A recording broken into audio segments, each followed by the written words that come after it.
you know, sit there and take whatever forces that Liang throws at him. Actually, yeah, if he was attacked, Vertigos would be a great idea here. No, yeah, this is interesting. I hadn't noticed this, but Liang did not expand at all. They'd pretty much been relying on the Marv, which is legit. I mean, he went for a quick tier 3.5, to the point where by the time his first field was dried up, he really didn't need a second one because his Marv was already out. So in that regards, yeah, that makes GDI Econ a little bit easier to use. And yeah, see, this is the thing. Still, no, I mean, the Venoms are probably going to be flying in to the rescue. Woohoo! Venom's coming in. And actually, that was smart. The beam cannons targeting the Pitbull so these Venoms could come in. And geez, look how clumped those are. Like, seriously, two, oh my god. Two, there we go. He finally realized it. But, man, keep those Pitbulls. Definitely want to go with Pitbulls over slingshots in this case, because those Venoms clump so easily. It is quite an effective beam cannon offensive. I mean, at this point, you know, infantry would be another easier counter to this. However, the Venoms, the combination of Venoms and beam cannons is actually pretty darn effective. I really don't know too much to say about this. Actually, yeah, I was thinking, Spectre coming up here. Going with the long-range artillery, apparently. Bombing on the construction yard? Nope, just force firing on nothing. Okay. Alright, so the Marv is going around. This is smart here. Send the Pitbulls up around, and the Marv. That's good. Just pumping out Spectres now. Yeah, Pitbulls are going to be the best bet for the most part.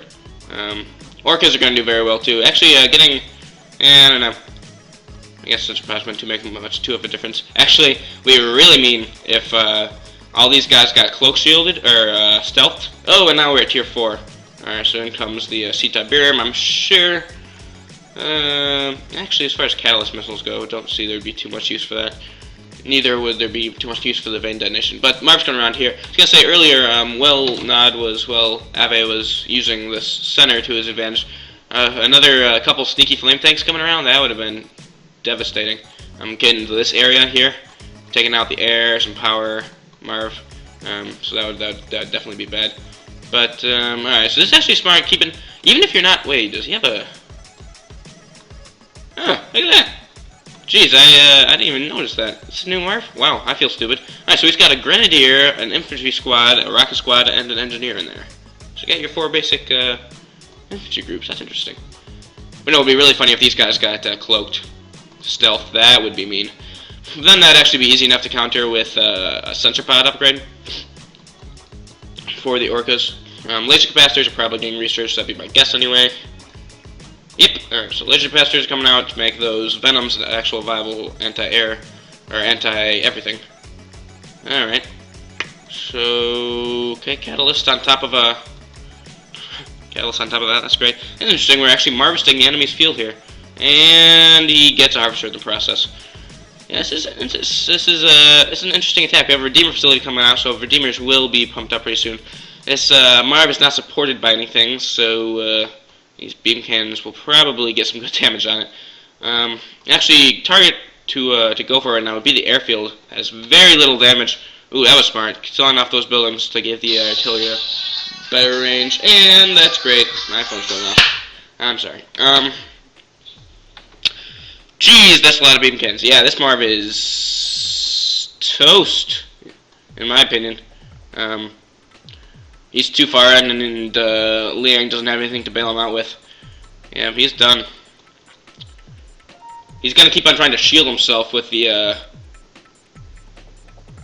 with these power plants, but still. I don't know. I mean, I wonder what Liang's doing right now. Pumping him an Obelisk, so that's good, but Smart has a single Venture Seat is just letting him pretty much eat. Oh, look at that! Trying to kill the Marvin style. That's slick. That's slick. Alright, that was cool. I'll give it to that. Brings the Venoms over and then uses the mirrors for all the beam cannons to take out the Marv. That was cool. Alright, props for that. That was fun.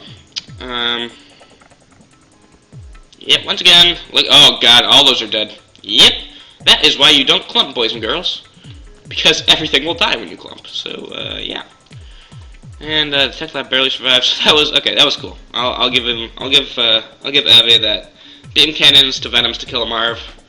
That was nice. Alright, so construction yard's just been sold off by Liang. He's obviously short on cash.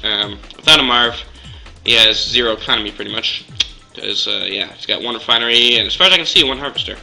So he's going to be pumping out a second Marv to harvest all this up here. And,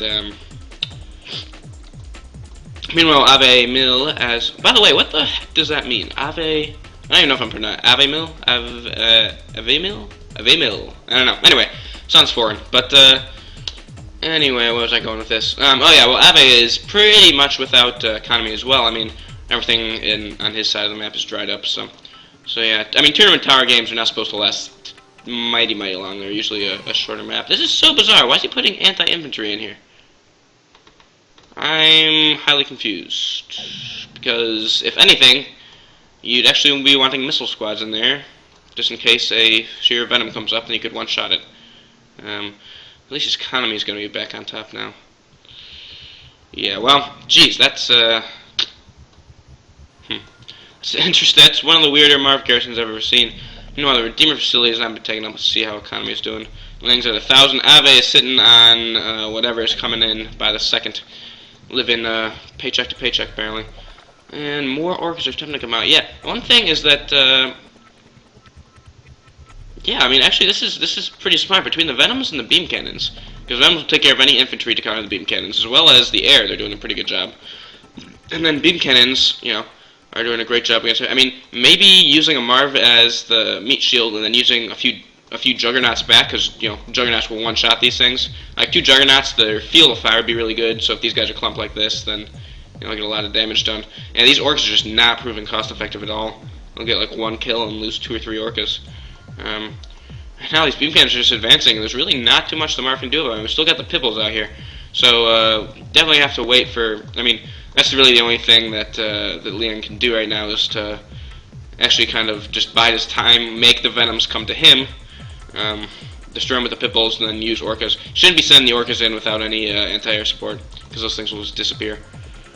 In a perfect world, you'd see...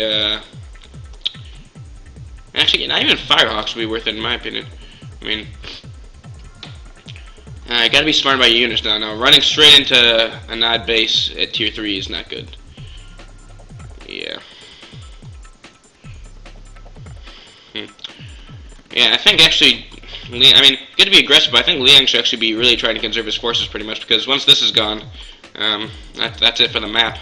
So, he should be massing. I mean, this is a tough situation, because actually what he should be doing is both players should be torching each other's spikes, which is funny, because it's probably what Ave sent these guys down to do, but the Black Hand apparently are just having a picnic in the trees here. So, but yeah, I mean, this is a tough position for both players, because one, you know, Nod is at tier 3, so he's got the whole obelisk turtle going on. 2, he's using artillery to great effect, as well as air. So it's this 2-pronged kind of, if you can destroy the air, you can destroy the ground. If you can destroy the ground, you can destroy the air. But deciding on how to do that and when to do that, it's kind of which player makes the first move. It's kind of like the whole pick your poison thing. So that's hard for both players. So you keep on seeing advances